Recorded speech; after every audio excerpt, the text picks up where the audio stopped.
지난 고난주간 동안에 우리는 함께 새벽 기도를 했습니다. 새벽에 여러 가지 주제가 있었는데 전체적인 주제는 우리가 주님이 가신 그 길에 우리도 동참하자는 것이었습니다. 첫째 날부터 회복의 길에 동참하자고 말씀드렸고, 섬김의 길, 순종의 길, 용서의 길, 인내의 길, 그리고 오늘 아침에는 소망의 길을 함께 걸어가자 하고 함께 하나님의 말씀을 나눴습니다.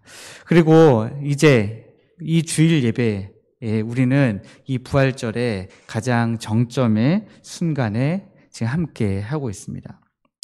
요한복음 20장에 기록된 마리아의 모습은 무덤 앞에서 울고 있는 그 모습을 생각해 보면 우리 모든 사람들을 대표하는 모습이다, 그렇게 생각이 되어집니다. 많은 사람들이 인생에서 행복을 찾기 위해서, 인생의 즐거움을 누리기 위해서, 인생의 편안함을 누리기 위해서 어디로 가는지도 모르고 열심히 달려가는데, 결국 그 끝에 가보면 무덤 앞에 서서 울고 있는 우리들을 발견하게 된다 하는 것입니다. 마리아는 무덤 밖에 서서 울고 있더라. 오늘 이 말씀이 참 그냥 이 한 구절인데요, 한 문장인데, 이 한 문장을 그냥 듣기만 해도 참 많은 것을 생각나게 하는 것 같습니다.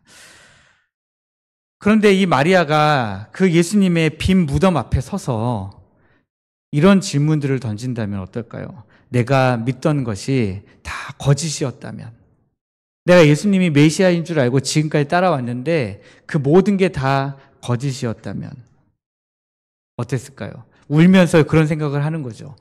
내가 믿었던 게 다 거짓이었나? 하면서 막 울고 있다면 마리아의 신앙은 지금 무너져 가고 있었을 것입니다. 또 주님만 믿고 지금까지 따라왔는데 그 주님이 십자가에 못 박혀서 돌아가셨을 뿐만 아니라 지금 시신도 도둑 맞은 그 빈 무덤 앞에서 마리아는 모든 것이 끝났나? 이제 나에게 더 이상 소망이 없는가? 그런 생각을 하면서 울고 있었다면 아마 미래에 대한 소망을 상실하고 슬픔 가운데 있게 되었을 것입니다. 또 한편으로 그런 생각도 했을 수 있습니다. 이제 어떻게 살아가야 되지? 이제 어떻게 해야 되지?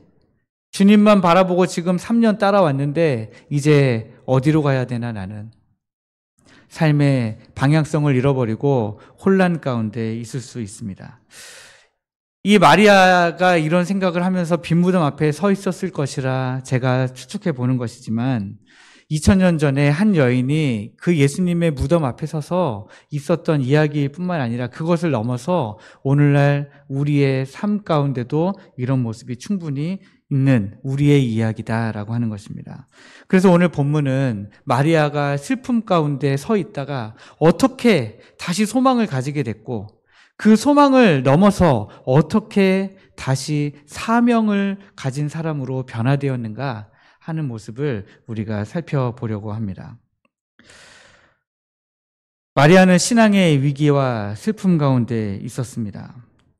세 가지인데요. 첫 번째는 근본적인 질문에 직면해 있었습니다. 마리아는 무덤 밖에 서서 울고 있더라. 단순히 울고 있는 게 아니죠. 뭔가 깊은 상실감 속에서 지금 울고 있는 거 아니겠습니까? 메시아에 대한 기대가 완전히 무너진 깊은 신앙적 상처와 위기가 있는 것이죠. 이 예수 그리스도께서 메시아라고 하는 것을 굳게 믿었는데, 메시아는 죽으면 안 되는 거잖아요. 메시아는 살아서 엄청난 능력으로 우리의 생각과 이성을 뛰어넘는 이적과 기사로 이끌어가야 되는데 그 예수님이 돌아가셨잖아요. 그러니까 마리아에게 굉장히 근본적인 질문을 던질 수밖에 없는 신앙적 위기가 찾아온 것입니다. 엠마오로 가던 두 제자도 똑같은 이야기를 했습니다. 엠마오로 가던 두 제자가 예수님이 십자가에서 못 박혀 죽으신 것을 알고 그 다음에 이제 엠마오로 자기 집으로 이제 돌아가면서 두 제자가 이야기하는 거죠. 우리는 이 사람이 예수님이죠. 우리는 이 사람 예수가 이스라엘을 속량할 자라고 바랐노라, 이렇게 기록하고 있습니다. 뭐예요? 속량할 자라고 이스라엘을 구원할 자라고 우리가 바랐는데 결과는 어떻게 됐다는 거예요? 그렇게 했다 못했다? 못했다는 거죠. 그렇게 하지 못하고 그만 죽어버렸다. 그렇게 이야기하면서 엠마오로 돌아가고 있었어요. 마리아와 제자들에게 예수님은 단순한 스승이 아니죠. 단순한 선생님이 아닙니다. 메시아이고 구원자이고 구속주였어요. 그런데 세상을 완전히 뒤집어 엎을, 완전히 세상을 바꿔버릴 그런 분이었는데 그분이 십자가에서 죽으신 거예요. 단순히 한 사람이 죽었다, 어떤 사람이 십자가에 못 박혀 죽었어로 끝나는 문제가 아니라 완전히 그 예수님을 따라서 하늘나라 소망을 가지고 이제 막 움트기 시작했던 그 신앙이 완전히 무너져 버리는 붕괴를 의미했던 겁니다. 여러분, 신앙의 근본이, 여러분의 가지고 있는 신앙이 완전히 흔들려 버리는 경험을 혹시 해보신 적 있으십니까? 기도해도 응답이 없는 것 같고 하나님이 침묵하시는 것 같고 내가 세상에서 완전히 버려져서 이제 고아가 된 것 같고 세상에서 즐거움을 추구해봐도 재미가 없고 교회에 들어와도 즐겁지가 않고 우리가 믿었던 그 모든 것들이 정말 그런가? 하고 의문시되고 질문은 던졌는데 대답은 나오지 않고 그럴 때 여러분들은 그런 순간 혹시 없었습니까? 지금 마리아가 바로 그런 순간에 서 있었습니다. 두 번째 마리아가 직면했던 어려움은 부활에 대해서 잘 이해하지 못했다는 거예요. 마리아는 천사들에게 누군가가 내 주님을 가져갔습니다. 내 주님을 옮겨다가 어디 두었는지 내가 알지 못합니다. 주님이 살아나실 거라고는 생각도 못했어요. 죽음이 마지막이라고 생각하는 세계관이 그 안에 있었습니다. 다시 살아나신 주님을 기대하지를 않았어요. 예수님은 3번이나 자신의 죽음과 부활을 예언하셨습니다. 마태복음 16장에서 17장에서 20장에서. 그러나 제자들은 그 말씀을 이해하지 못했어요. 왜 이해를 못했을까요? 상상이 안 되는 일이기 때문에 그렇습니다. 상상이 안 되기 때문에요. 제가 라오스에서 선교 사역을 할 때 라오스 사람들이 되게 이해가 안 되는 순간들이 여럿 있었습니다. 어떤 순간이 이해가 안 되냐면 예를 들어서 여러분 여기 천정에 거미줄이 막 해가지고 그냥 눈에 봐도 거미줄이 엄청나게 많이 보인다. 이렇게 자세히 보아야 한 줄이 날아다니는 게 아니라 여기 거미줄이 엄청 많아요. 거미도 막 살고 있고요. 그러면 여러분들 그 거미를 치우시겠어요? 안 치우시겠어요? 어떻게든 아마 치우실 겁니다. 라오스 사람들은 거미를 안 치워요. 그냥 내비둬요. 네. 그 거미줄이 막 있는데 그 밑에서 잠도 자고 밥도 먹고 애기도 키우고 갓난아기도 키우고 우리 같으면 난리가 나겠죠. 막 우리는 거의 갓난아기를 키우면 아마 지금 우리 두 가정이 다 그러고 있을 거라고 생각하는데 거의 무균실의 상태를 유지하죠. 그러나 라오스 사람들은 천정에 거미가 있고 도마뱀이 기어다니고 있고 바닥에는 개미들이 줄지어서 방바닥에서 개미들이 줄지어 다녀요. 거기서 아기를 키워요. 그 모습을 보면 어떤 사람들은 라오스 사람들 진짜 무식하다 막 이렇게 얘기하지만 중요한 건 뭔지 아십니까? 그 사람들은요 이렇게 깨끗한 천정을 본 적이 없어요. 본 적이 없기 때문에 이게 얼마나 더러운지를 모르는 거예요. 제가 그걸 보면서 참 많은 생각들을 했었습니다. 나도 그렇겠구나. 하나님 앞에서 내가 경험해보지 못한 거, 내가 본 적 없는 것에 대해서 이해를 한다는 게 얼마나 어려운 일인가라는 생각을 참 많이 해봤습니다. 그래서 라오스 사람들 데리고 여기저기 견학을 다니는 게 굉장히 중요했습니다. 아예 다른 데로 완전히 깨끗한 곳을 데려가서 보여주고 깨끗한다는 건 이런 거야 라는 걸 보여줬어야 됐습니다.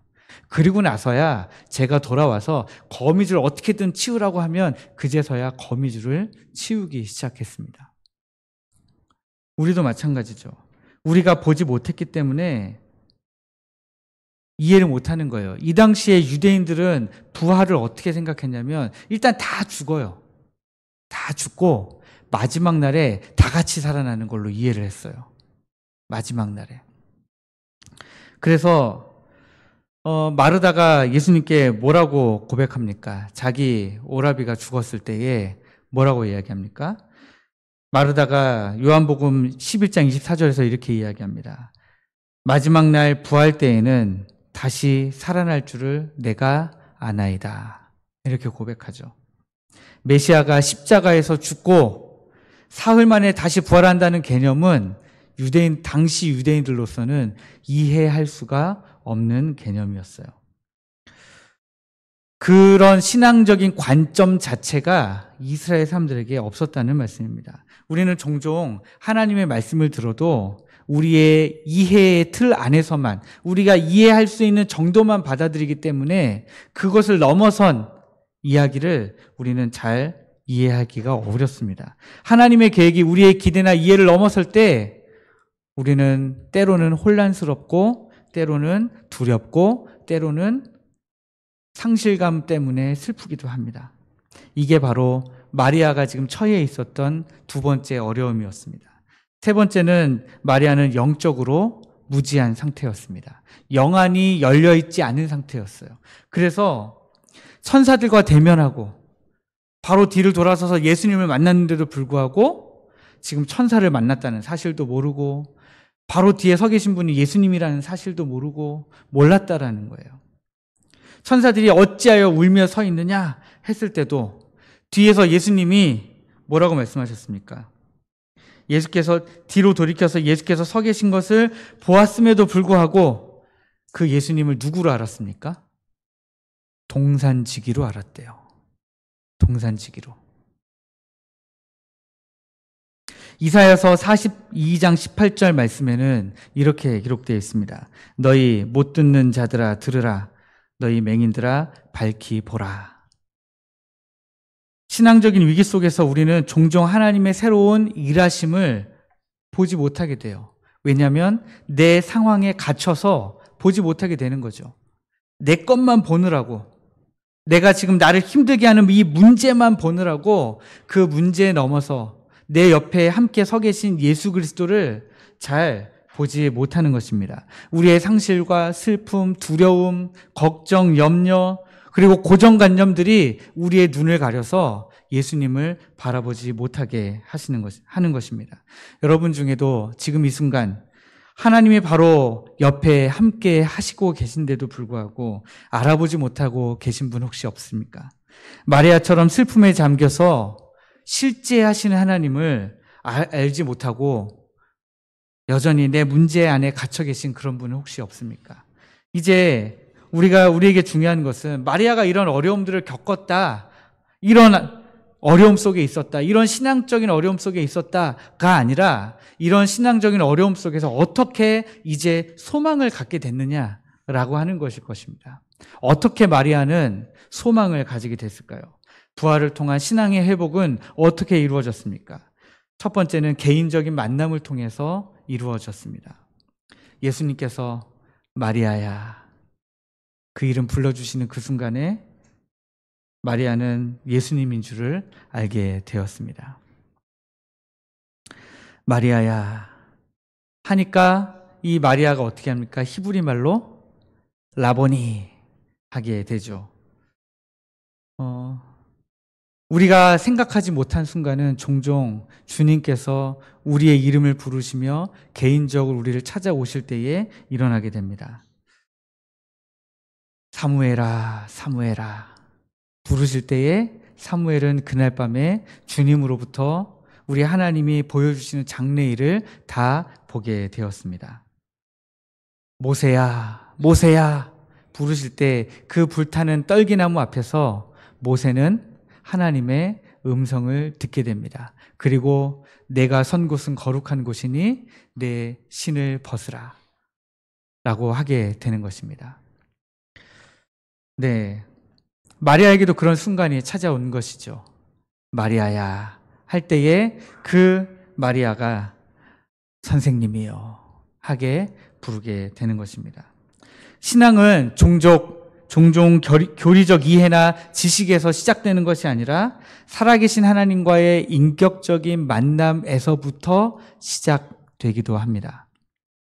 내가 성경을 좀 공부하고 성경을 좀 알고 뭔가 좀 말씀 가운데서 깨닫고 그것뿐만이 아니라 하나님이 내가 기도하고 엎드리는 가운데 혹은 내가 그렇게 하지 못한다 할지라도 하나님이 내 삶에 찾아오셔서 나를 만나주시는 그 순간에 우리의 모든 문제들 가운데서 우리는 우리의 눈을 떠서 하나님을 바라보게 되는 것입니다.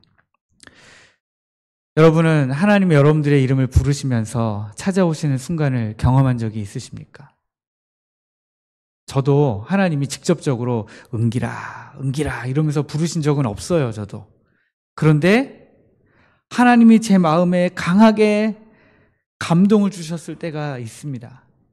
감동이 오니까요, 저는 사실 잘 안 우는 사람이에요. 눈물이 없는 그런 찔러도 피 한 방울은 나옵니다. 눈물이 안 나오는 그런 남자인데 제가 하나님이 감동을 하시니까 제 안에서 이루 말로 다 할 수 없는 눈물이 막 쏟아져 나오더라고요. 그때 제가 정말 힘들었을 때였거든요. 제가 언제까지 눈물을 쏟으면서 기도했냐면 큰 교회였는데 관리 집사님이 와서 이제 문 닫아야 되니까 이제 좀 나가달라고 할 때까지 제가 그 교회에서 눈물을 쏟으며 기도했던 기억이 있습니다. 여러분들에게도 그런 주님이 찾아오시는 인격적인 만남이 있기를 주님의 이름으로 축원합니다. 이제 제가 주보에는 신앙 패러다임의 전환이라고 되어 있는데요. 관점이라는 말로 쓰시면 될 것 같아요. 신앙적인 관점이 전환된 거예요. 변화가 된 것이죠. 마리아는 예수님을 알아보자마자 라보니 했습니다. 예수님을 알아보자마자 선생님! 뭡니까? 마리아야 하고 주님이 그 이름을 불러주시자마자 그 안에서 예수님이구나, 주님이 살아나셨구나 라고 하는 것을 바로 깨닫게 된 것입니다. 단순히 인식이 변한 것이 아니라 완전히 신앙적 관점이 변화되게 된 것입니다. 죽은 예수님이 이제는 다시 살아나신 예수님으로 실패하고 죽으신 메시아였는데 이제는 다시 부활하셔서 승리한 구원자로 끝이라고 그 십자가에서 모든 것이 끝났다고 생각했는데 그 십자가에서 모든 것이 완전히 다시 새롭게 시작된 그것을 마리아가 그 순간에 깨닫게 된 것입니다. 고린도후서 5장 16절은 이렇게 기록하고 있습니다. 우리가 이제부터는 어떤 사람도 육신을 따라 알지 아니하노라. 우리는 예수님을 그전까지는 육신을 따라 알았어요. 육의 눈으로 예수님을 이해하려고 했어요.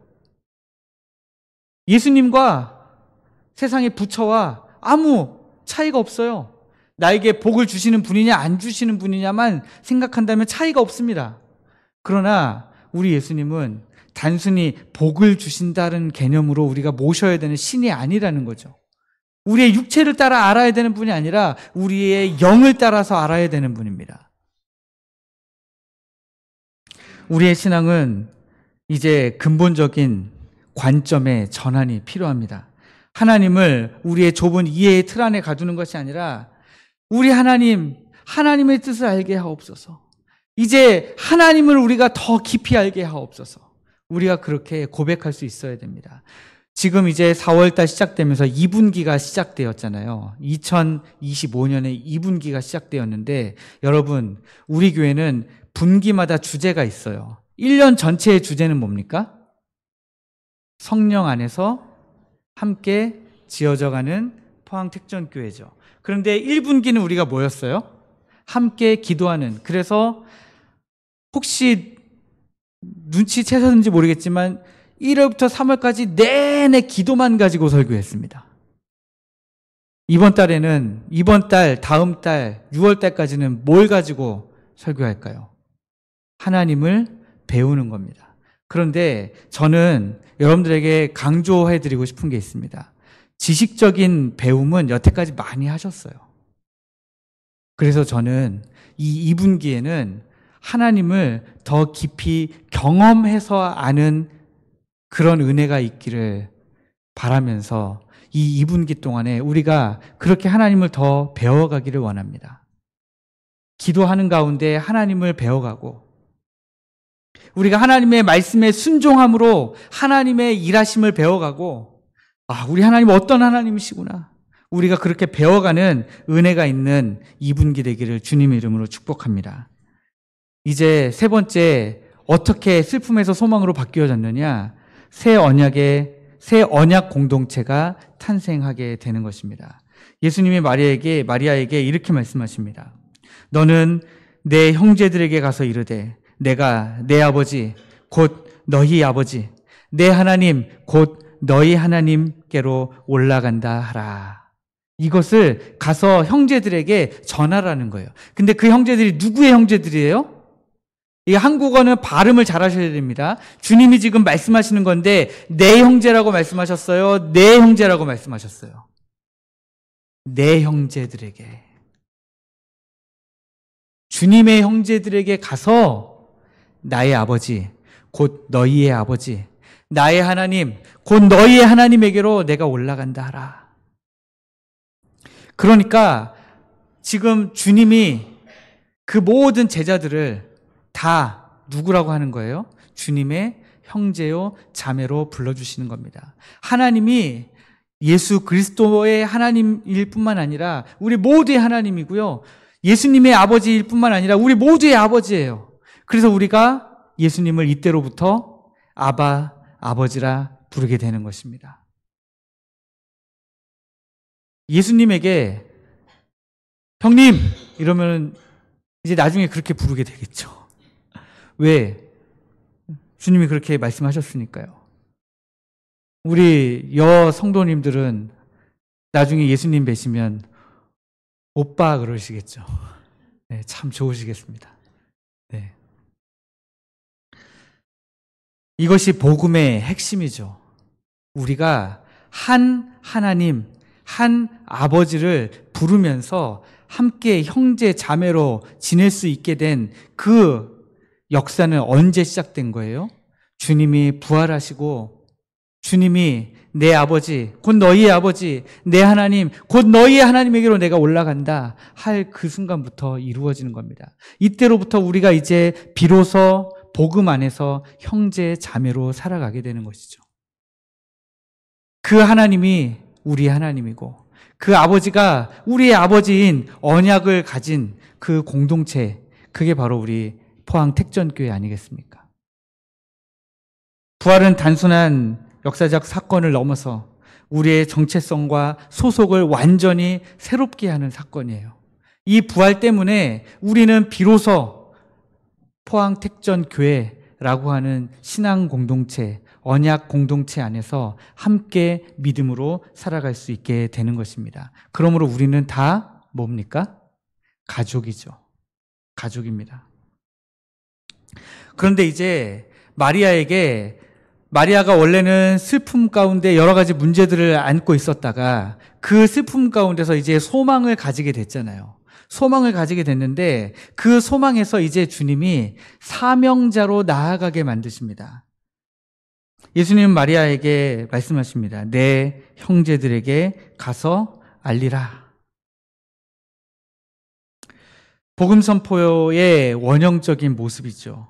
개인적으로 주님을 만난 이후에는 그 개인적으로 만난 기쁨과 소망을 가지고 주님은 이제 우리를 세상으로 밀어내세요. 가라고 하는 거예요. 계속 여기에만 머물러 있지 말고 가서 말하라는 거예요. 로마서 10장 14절 15절은 이렇게 기록하고 있습니다. 그런즉 그들이 믿지 아니하는 일을 어찌 부르리요? 듣지도 못한 일을 어찌 믿으리요? 전파하는 자가 없이 어찌 들으리요? 보내심을 받지 아니하였으면 어찌 전파하리요? 여러분들이 안 가시면요, 우리가 안 가면 못 듣습니다. 사람들이 듣지도 못하고 알지도 못하고 깨닫지도 못합니다.